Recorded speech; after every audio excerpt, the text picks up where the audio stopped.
Bonjour Chika Giabi, vous avez raison de choisir notre chaîne. Voici notre analyse politique d'aujourd'hui que vous allez partager avec notre journaliste, Ismaël. Restez à l'écoute, n'oublie pas de mettre un j'aime et d'abonner notre chaîne.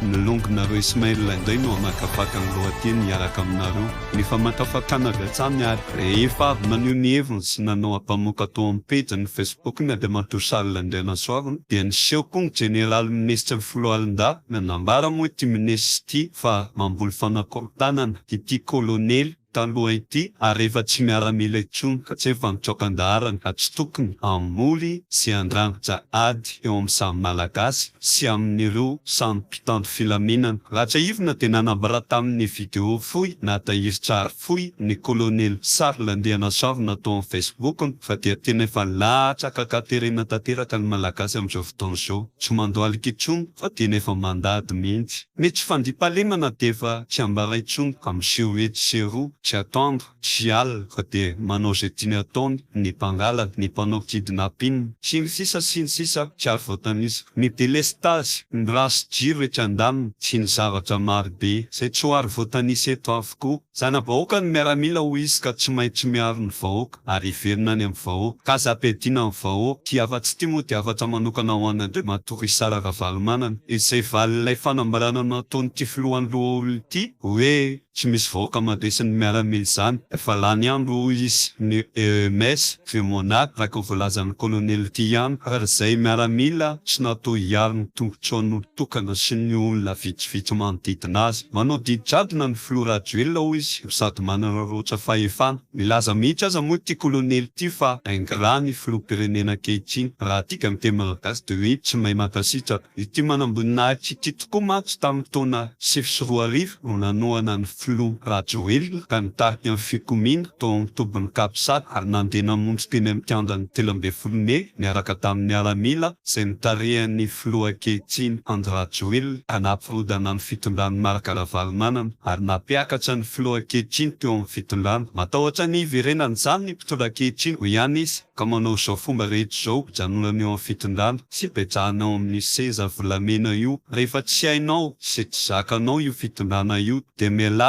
ho ihany izy. Voalazany ihany koa moa fa tsy matokony miaramila ny fitondrana ka dia nafindrany amin'ny tobin'ny zandarina fitaovam-piadiana matandaka sy mahevivaika na ary manohy satria ny zandarina no atokisan'ny Filoha koa noho izy ireo mbola eo ambanin'ny alokaloky ny General Goboy ary Saribomba na dia efa misotro ronono aza. Araka izany dia namoaka fanambarana ny minisitry ny Filohalinda ny General Saivelo Lalamonja Delfait fa noho ireo fanambarana nataon'Andriamatoa Sarila Andriana Soavina izay voalazany fa mampiady ny samy mpitandro filaminana mampisara vazana ny malagasy ary ny faniratsirana ny filoham-pirenena izay lehibe faratapon'ny Filohalinda. Noho izany dia ametraka fitoriana an'Andriamatoa Sarila Andriana Soavina na dia any ivelany aza ity kolonely ity ny fitondrana ka andefa ny fifampirarana amin'ny momba ny fisamborana sy fampidiana ity farany dia ny manam-boninahitra Sarila Andriana Soavina eto an-tanindrazana amin'ny alalan'ny ministera an-draharaha-mbahiny no hanatanterahana izany. Asa nefa raha anaiky izany ny fitondrana frantsay satria ny kolonely Sarila Andriana Soavina dia efa mizaka ny zokim-pirenena frantsay. Ho hitantsika eo ihany moa ny fizotrany'ity tantara ity. Ny zavatra tsikasitra tato ato dia mivoaka amin'ny fahanginany avoa ireo olom-pirenena na olon-tsotra io ampitandro filaminana perinasana efa misotro ronono amin'ny alalan'ny fanambarana etsy sy eroa momba ny raharaham-pirenena. Izay no azo ambara momba ity raharaha ity hatreto loha. Ho hitantsika eo ihany ny toyany. Mametraka ny veloma vetivety indray ny tenako. Veloma tompoko.